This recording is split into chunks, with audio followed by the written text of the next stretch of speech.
Right? This is a very quick look at some of the different kinds of things that can go wrong with DNA. We talked about how the copying mechanism is not perfect. It's pretty amazing, and it is even got proofreading mechanisms, but nonetheless, it's not perfect, and mistakes can occur.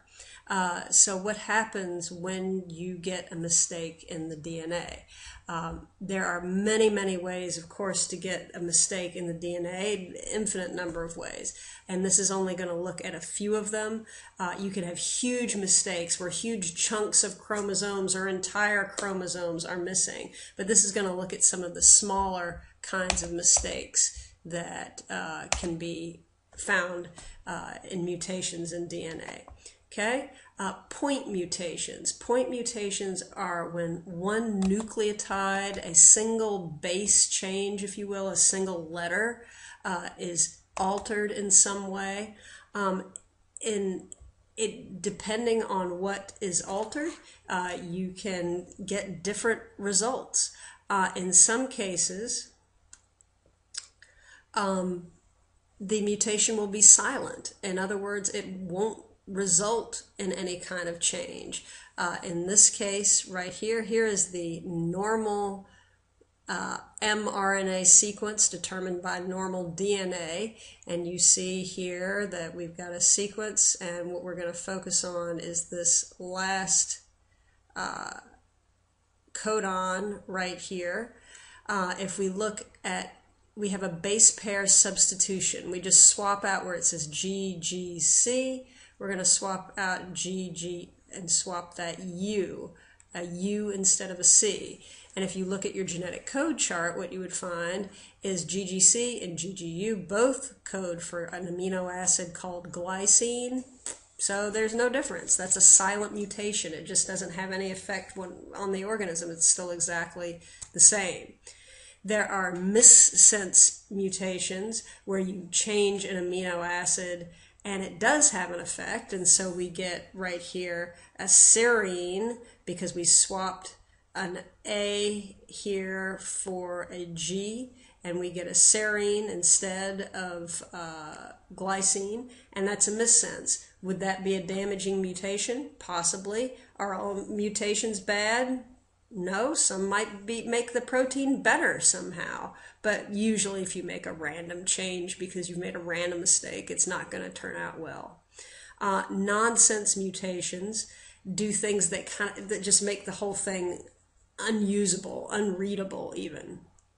Okay, so for example, if we have AUG, which means start, and then right away we've swapped out an A for a U here because of a genetic mistake, we get a UAG stop codon. So we start, we stop. We get essentially no protein.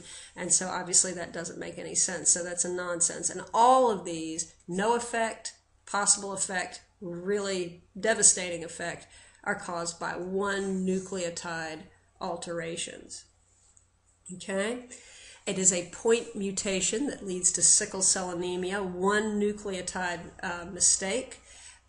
This is normal, the gene for normal hemoglobin. This is the DNA, and you can tell because it tells you right there, but there are T's, and we don't have that in RNA, so it can't be RNA. And this is the mutated DNA. Instead of CTT, we have CAT. And the RNA in the normal hemoglobin is transcribed as GAA, but over here it's transcribed as GUA. This results in a real difference in normal hemoglobin. Glutamine would be inserted as the amino acid, but in sickle cell hemoglobin, valine is inserted, and apparently that makes a critical difference in the way the hemoglobin molecule works and results in these very, very misshapen, sickled blood cells. So one nucleotide swap, a missense mutation, causes that problem. Sickle cell anemia, we'll talk more about this when we get to hereditary genetics, but recessive disorder, you have to have 2 copies of the gene to have the disease. 1 out of 400 African Americans has it, and here you can see again where that glutamine, valine. This is a hydrophilic, water-loving, and this is a hydrophobic, water-hating amino acid, and it causes the whole protein to change its shape. All right. There are frame shift mutations. These are usually always devastating. They can be caused by inserting a base, an extra one, or deleting a base. Either way, what results? Let's say we, here is our normal RNA made from normal DNA up here. And what we see is we should have a UUU giving us phenylalanine, but instead what we have is AAG, UU, and we're missing a U, so we go straight to that G, and that is going to throw off the whole entire reading frame, because now this is not going to be GGC, it's going to be GCU, and this is not going to be UAA, stop, this is going to be AA, I don't know what, and so we never stop.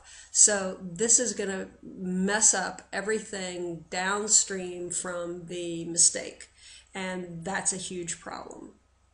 Same problem if we throw in an extra letter, an insertion. Again, instead of reading AAG, UUU, GGC, if we insert an extra letter here, we're going to read UAA, and well, it really doesn't matter what we read after that because that's going to end up being a stop.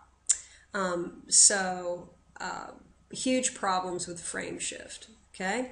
Now, if you add a whole 3 nucleotides, that's not going to be a frame shift. That is just adding in an extra codon. So you're still going to read all of these codons the same, at least, so you won't mess up the whole thing, but you will, of course, have an extra amino acid in there, and that could be damaging as well, but not probably as damaging as a frame shift.